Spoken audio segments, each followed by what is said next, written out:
Geeky Classic Rock. He's a dad, he's a husband, he's a fur baby father. And for almost 9 years, this amazing musician slipped very nicely into the front row spot, replacing Steve Perry in one of the best-selling bands of all time. His voice, charisma, and talent has allowed him to continue his journey. Get what I did there?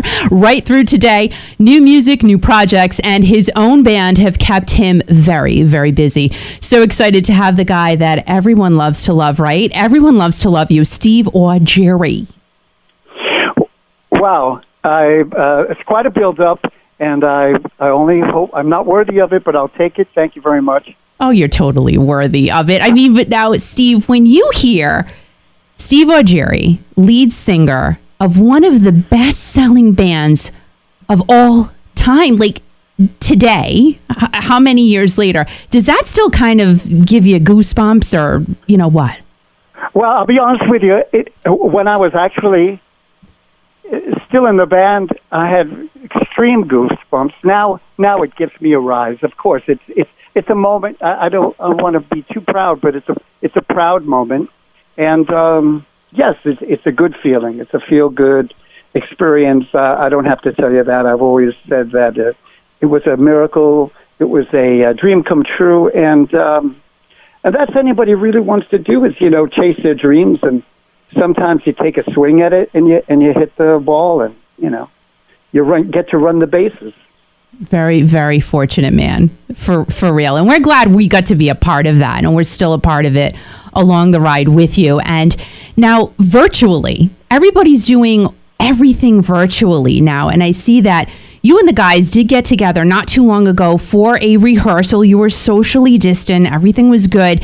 But I have to say, I'm blown away by these artists who are doing whole entire albums virtually, because it has to be really difficult. Have you embraced that, or are you more of a hands-on type of guy? Well, by the way, can you hear me okay? Absolutely. Okay. Well, let's put it this way. Close to a year ago, when the pandemic struck the world and everything came to a screeching halt, there were a couple of, you came to a fork in the road, and I automatically pivoted and went into creative mode as perhaps a defense mechanism. And to be honest with you, if there's ever a silver lining in something as dreadful as what we're enduring to this day, it was that I was able to hunker down and start thinking about more important things and try to make sense of it and write it in a song or a series of songs. And I've been fortunate that it struck I have to say, a vein of creativity in myself and some of my bandmates. That's Adam Holland and Craig Pullman. The three of us as a team have written half a record together, and the other half of the record I've written by myself, and a song, myself and John Kane of Journey, and a song by myself and Neil Sean of Journey.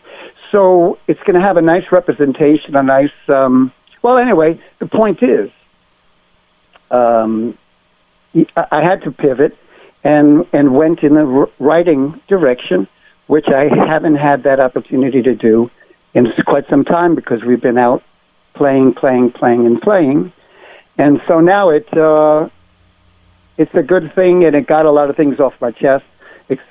Got myself to express myself musically, lyrically, and I had a lot of fun doing it. And we're still trying to work out the process virtually is difficult because you're not in the same room. So you have to do everything online and send files back and forth to each other. So that's a slow process. But I'll give you back the mic. I'm sorry. Oh, no, you can talk as long as you want. We're fine. No, I just have to say it's fantastic that we have the technology. However, not being in the same room, for me, for my example, it's taken 10 times as long to do something that could have been. We could have finished this months ago, but it's dragging out because of the fact that we're doing it online as opposed to in the room with one another. And does that have anything to do with, because I'm totally old school. I like talking to people. I like interacting with people.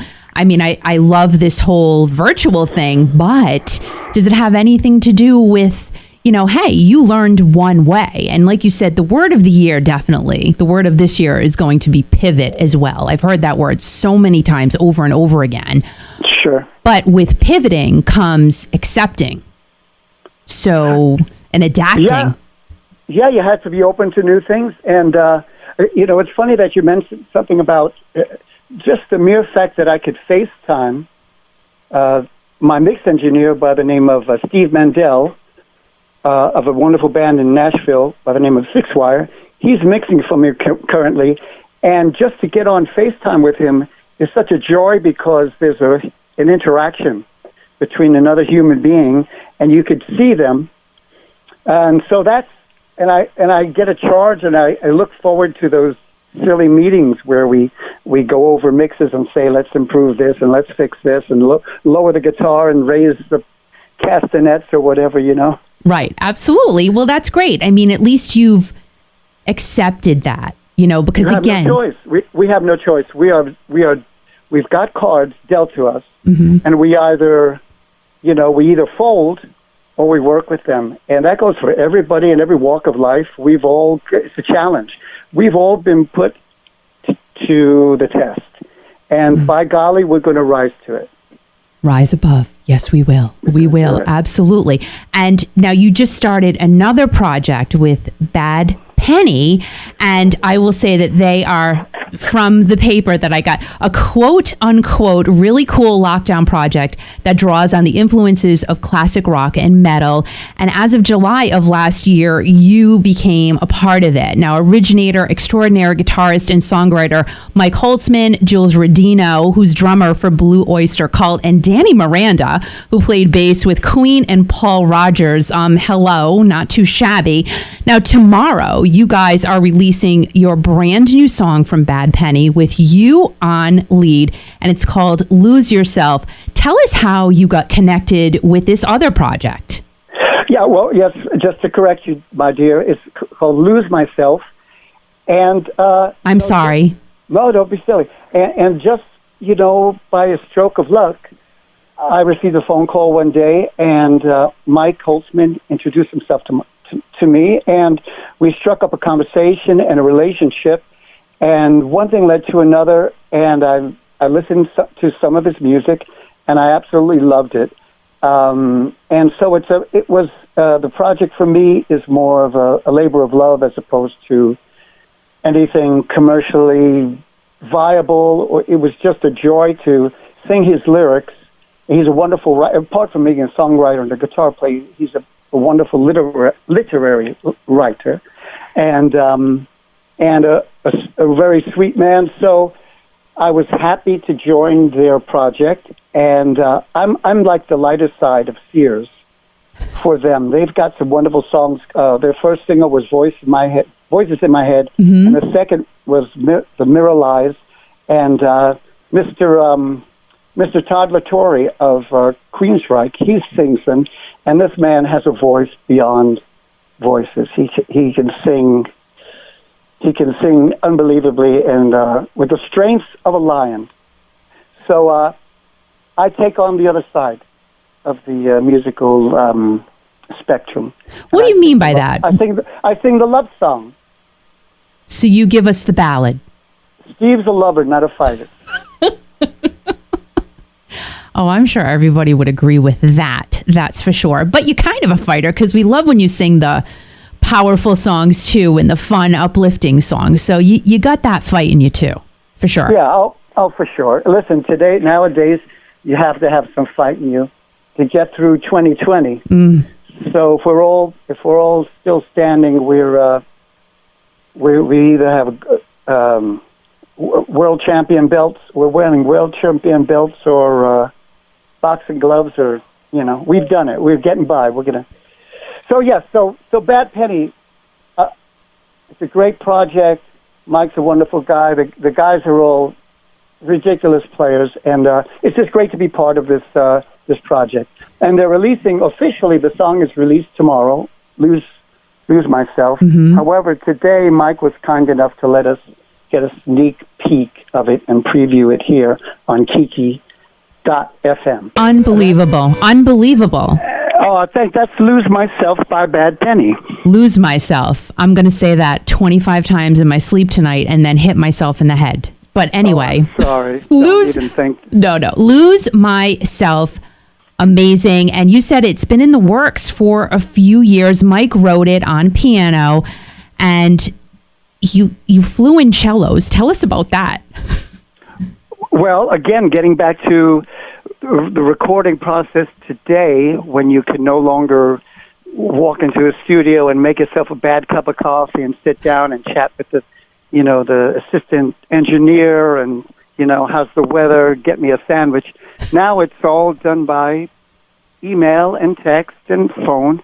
And I believe the gentleman's from New York who scored the cellos, but I think they were recorded in Nashville, if I'm not mistaken. So it's, it takes a village. Yeah.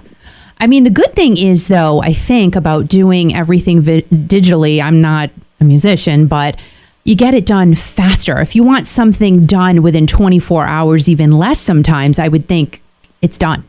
It's over. Yes, you can do it faster, unless you're myself, in which case you drag the process out.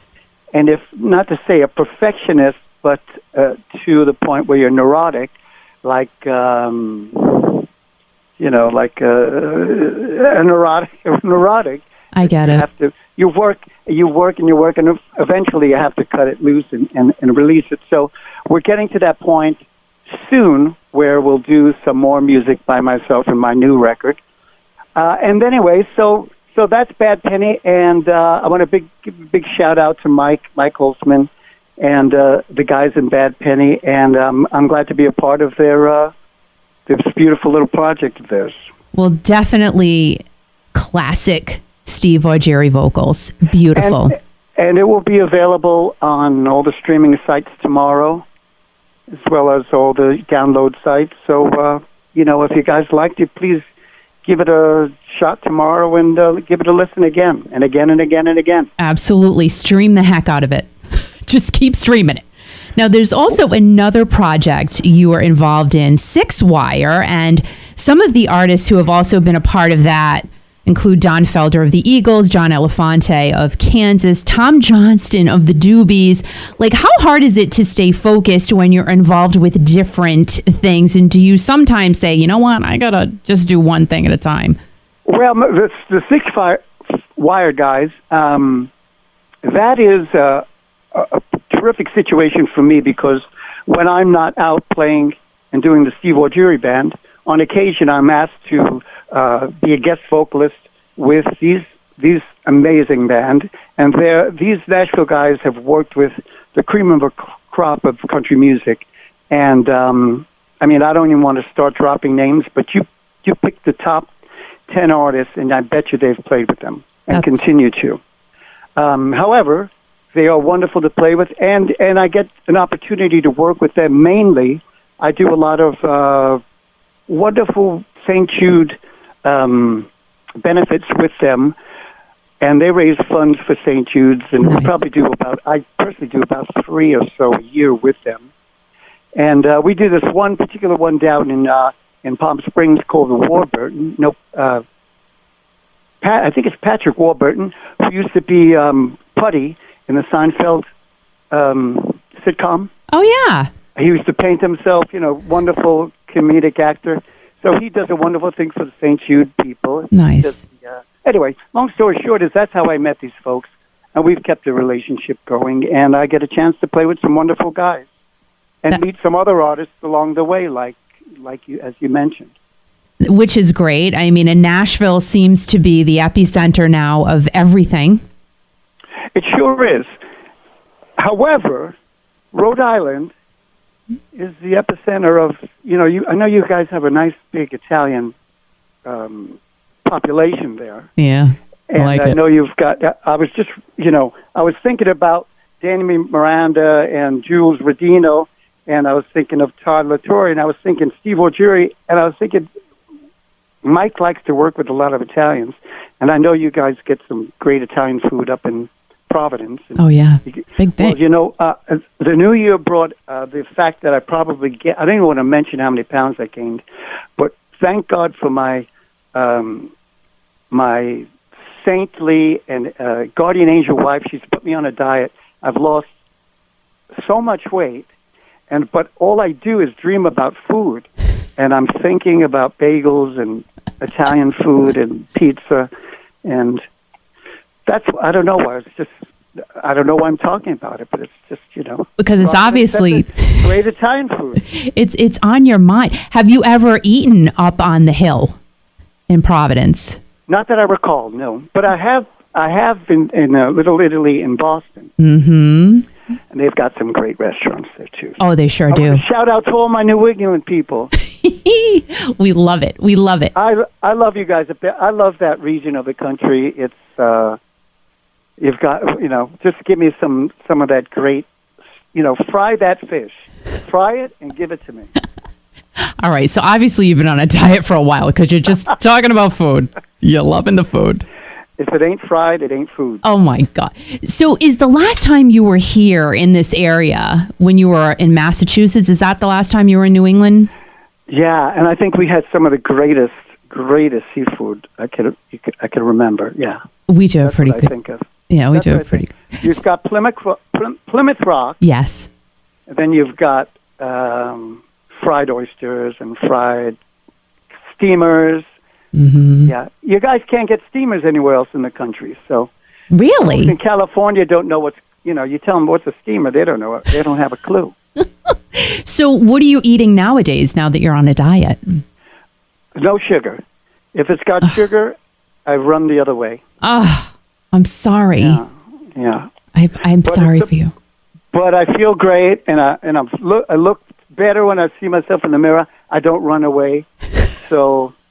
And I get on the scale without wincing, so it's a good thing. Well, you know what? Really, that's thanks to Lydia. You shout out to Lydia. Listen, but everybody, we've been in the house, God bless the first responders or people that go out there and have been servicing us. Me, I'm a coward. I stay in the house. Oh, that's good. I try to stay healthy and try not to get sick. Thank you, everybody out there in the hospitals, the nurses, the doctors, all the healthcare workers. God bless you all. I want to say that I'm on the phone with you, on the radio, on the internet. We respect you and we love you. Thank you very much. This is almost over, and it's almost Miller time for you guys. Oh, let's hope. And yes, thanks to everyone. Absolutely. Thank you to everyone. Now, we have to go back, though, to something you said about doing a song with Neil and Jonathan. Now, is this recent? Is this something you had in your back pocket, or tell us about that? Well, what happened was, as I was accumulating songs for this record, I went back into my old catalog and I went into old hard drives and old computers, and I found a couple of songs that we had written many years ago. This is over 15 years ago. And they were not used in a Journey record, most likely because we had a second song that was similar to it, and it edged it out. It had a certain quality that, just put it above this particular song. But in the same respect, it was a quality song, and it had elements that I thought was worthy to be heard by the public. And so there was one respectively with Jonathan and one with Neil, and I love them both.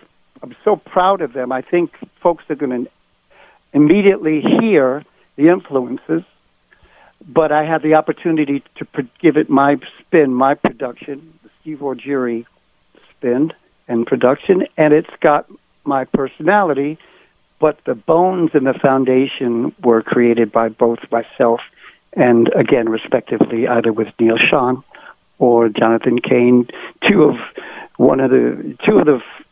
the most successful quality writers, let alone that I've worked with, but that have a track record that are second to none.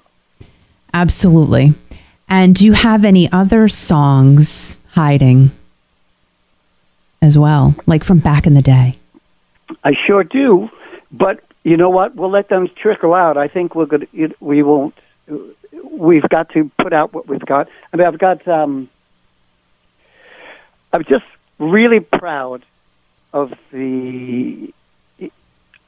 I had to whittle it down from 20 songs down to 10, and I never dreamed that I would have that much material. Wow. But we do, and I really think that it's going to be a nice collection that's well-rounded. When I think of a well-rounded record, I think of some of the best Beatle records that they hit all the marks. You know, they give you this kind of song and that kind of song. It's got a wide spectrum and a wide, diverse kind of stylistically. And I think that's this record, and I think that's what keeps my interest when I buy a record or when I listen to music. So I hope I'm going to achieve that for the listener who listens to my record. And I think the running title is called 7 Ways Till Sunday. Oh, so you really didn't know you had a title until when?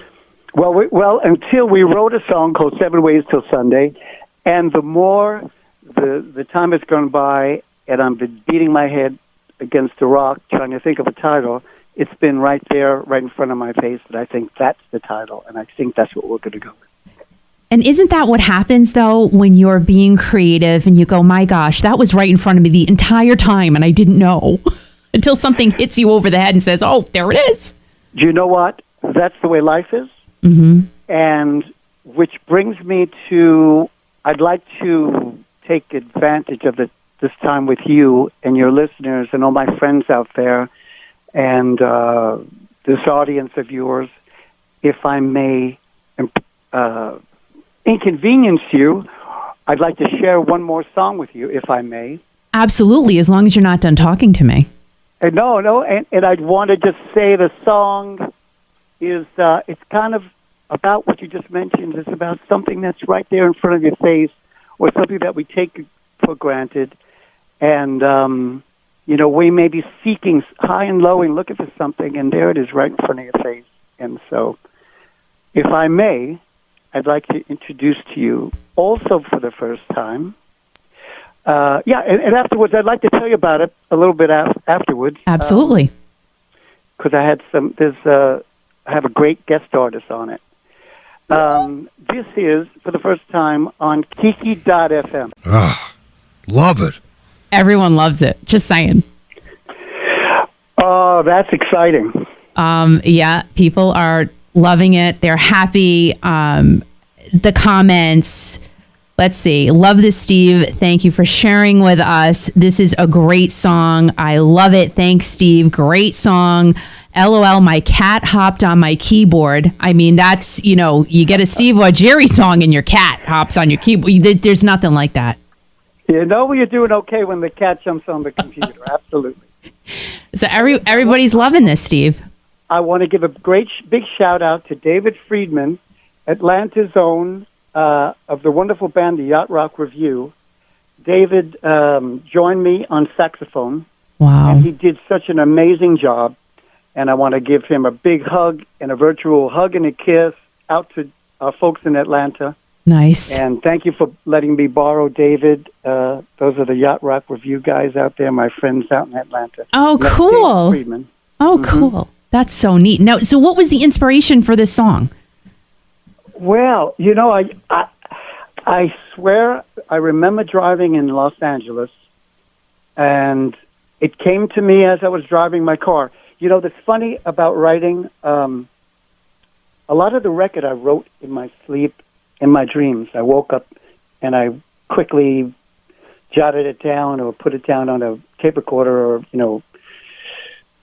the equivalent of a digital thing. But this one, and a lot of the music that comes to me, if I'm in motion, such as when I was a teenager, I used to ride the trains to the subways to New York into school, and I used to go up to the front car and look out the window. And the motion of the train and the sound of the wheels on the track used to, apart from going round and round, used to make the wheels in my head go round and round, and it used to give me inspiration, and songs used to come to me, and rhythms, and And so this song was a driving song, and I remember that's how I wrote it. And lyrically, it's about, everybody striving for love, and sometimes the harder you look for it, the less you find it. And sometimes if you just stop and you just sit still for a minute, you'll realize it literally is right in front of your face, back in front of your face.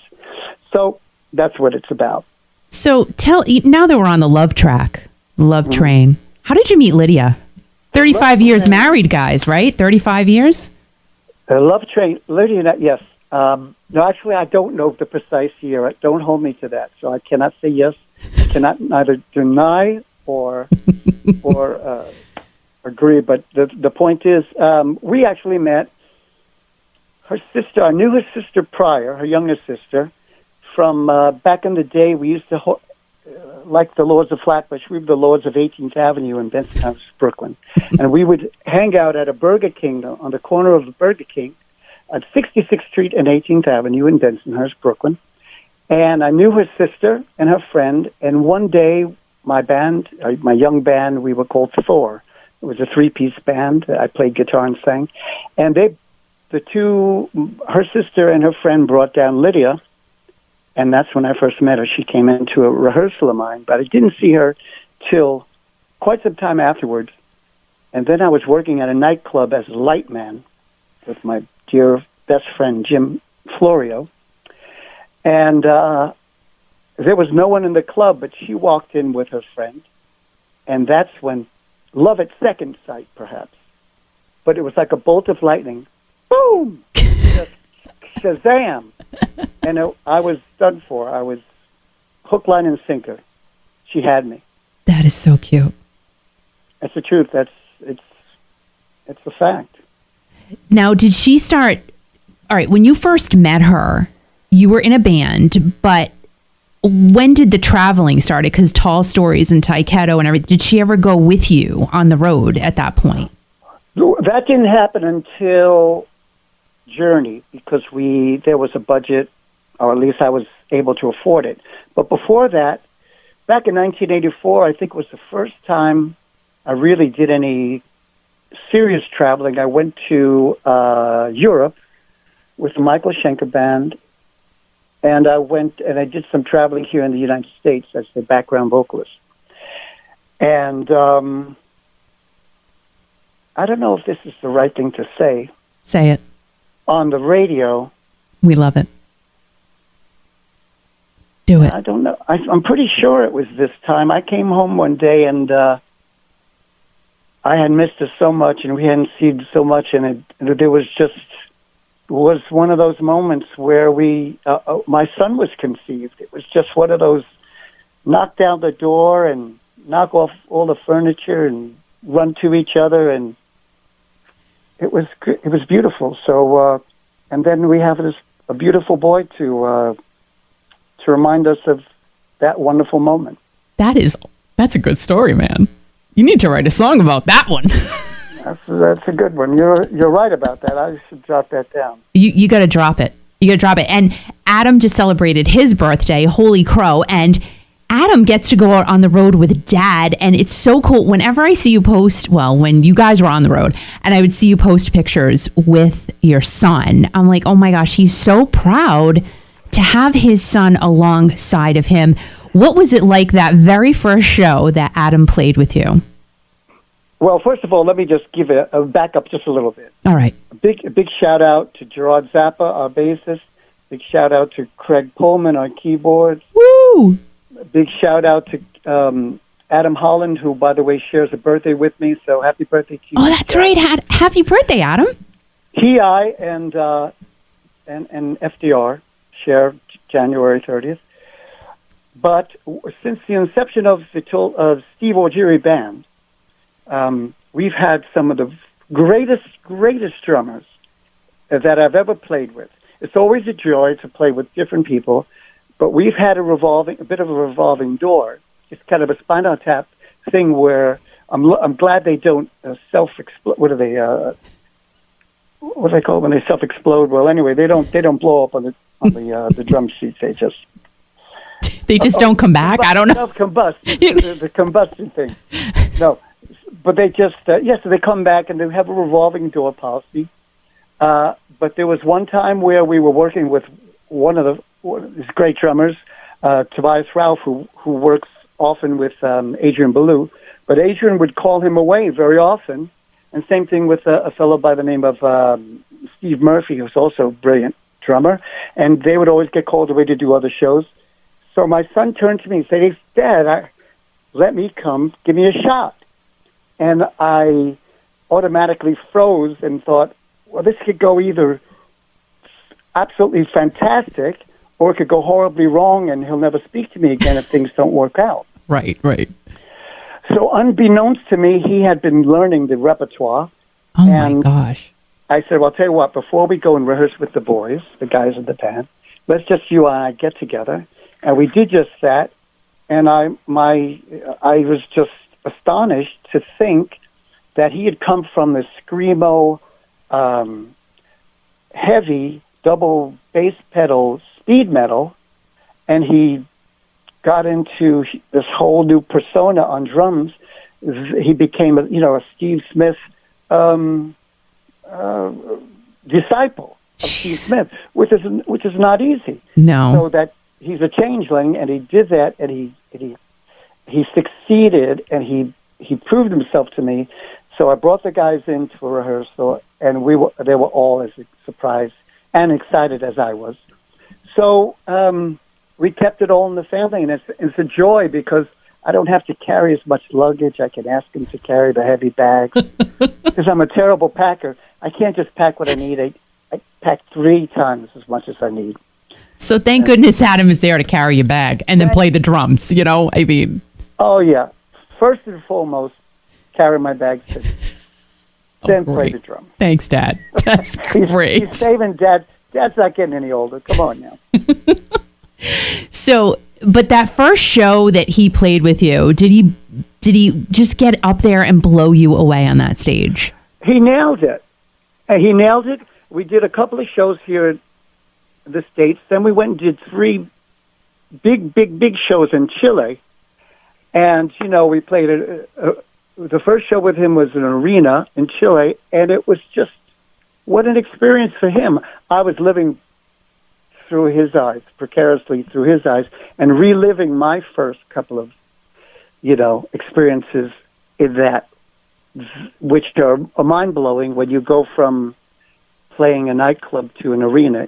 It's quite, it's a little nerve-wracking, mind-blowing, but boy, is it exciting.